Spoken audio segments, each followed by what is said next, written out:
बटम दबाई है चाची ब्लैक बोर्ड छाप पर। बटन दबाई है चाचा ब्लैक बोर्ड छाप पर।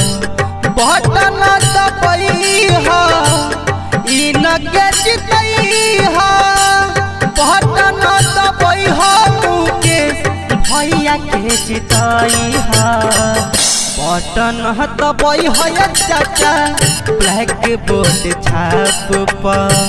बटन दबाई है चाची ब्लैक बोर्ड छाप पर। मेरे कातिब मेरी तकदीर का पैगाम लिख देना। मेरे तन के हर एक जर्रे पे हिंदुस्तान लिख देना। मुझे मंदिर भी प्यारा है, मुझे मस्जिद भी प्यारा है। मुझे मंदिर भी प्यारा है, मुझे मस्जिद भी प्यारा है। कहीं पे राम लिख देना, कहीं रहमान लिख देना। के जिताई हा मुखिया बनाई हा।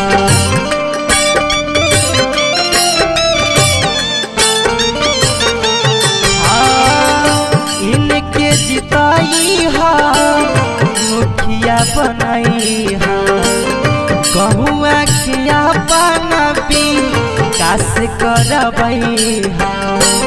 बखरी पंचायत के बखरी पंचायत के बखरी पंचायत के बाहर न भूलई हा।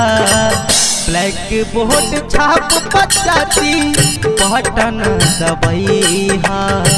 ब्लैक बोर्ड छाप पचाता बटन दबाई।